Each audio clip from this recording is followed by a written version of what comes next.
चलिए आज गणेश भगवान की कुछ स्टोरीज की बात करते हैं while creating the god Ganesha's sketch.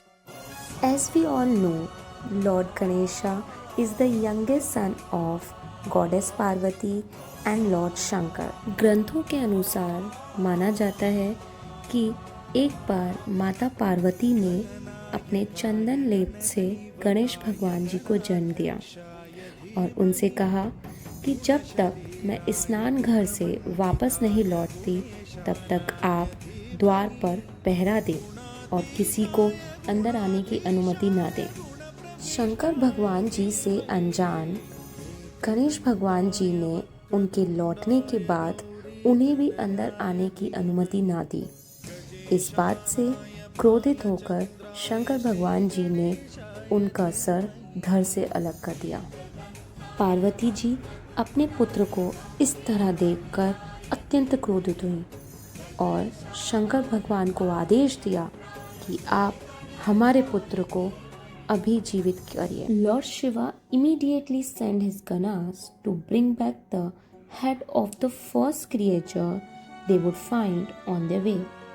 However, the Ganas found the elephant head which was then fixed to the child's body. And this is how Lord Ganesha was brought back to life. It was here that Lord Shankar named the little boy Ganpati. इसी दिन को गणेश भगवान जी का पुनर्जन्म दिन माना जाता है और गणेश चतुर्थी के रूप में मनाया जाता है। भगवान शंकर ने माता पार्वती को यह भी वचन दिया कि किसी भी शुभ कार्य से पहले भगवान गणेश की पूजा अवश्य होगी ताकि कोई भी उनके रूप को देखकर संदेह न करे। There is one more story according to epics behind the Visarjan of Ganesh Bhagwan. This is about that time जब वेद व्यास जी को महाभारत के श्लोक लिखने के लिए एक जने का चुनाव करना था। तब सभी देवताओं ने एक ही नाम सजेस्ट किया, दैट इज गणेश भगवान जी। भगवान वेद व्यास जी ने गणेश भगवान के समक्ष एक शर्त रखी कि आप सभी श्लोकों को एक साथ बिना रुके लिखेंगे और गणेश भगवान ने वेद व्यास जी के सामने एक शर्त रखी कि आप सभी श्लोकों का बिना रुके उच्चारण करेंगे। दोनों की सहमति के बाद गणेश भगवान जी ने श्लोकों को लिखना आरंभ किया और श्लोक लिखते लिखते उनका शरीर का तापमान बढ़ने लगा। यह देखकर वहाँ उपस्थित देवताओं ने उनके ऊपर मिट्टी का लेप लगाया और 10वें दिन जब गणेश भगवान जी ने सभी श्लोकों को लिख दिया तब उन्हें सभी देवताओं ने पास ही के जल में स्नान कराया।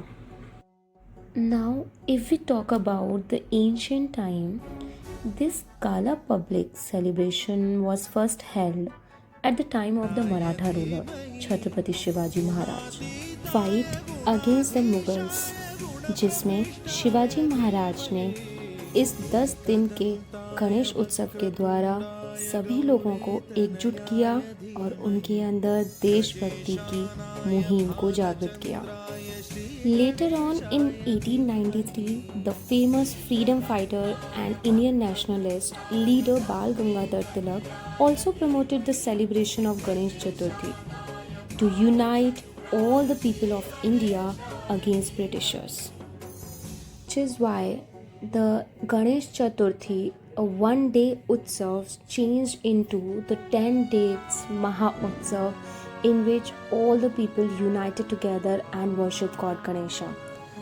And yes, it is true that whenever we worship God Ganesha and listen any song, that it gives us ultimate energy and the goosebumps and also encourages the sentiment of nationalism.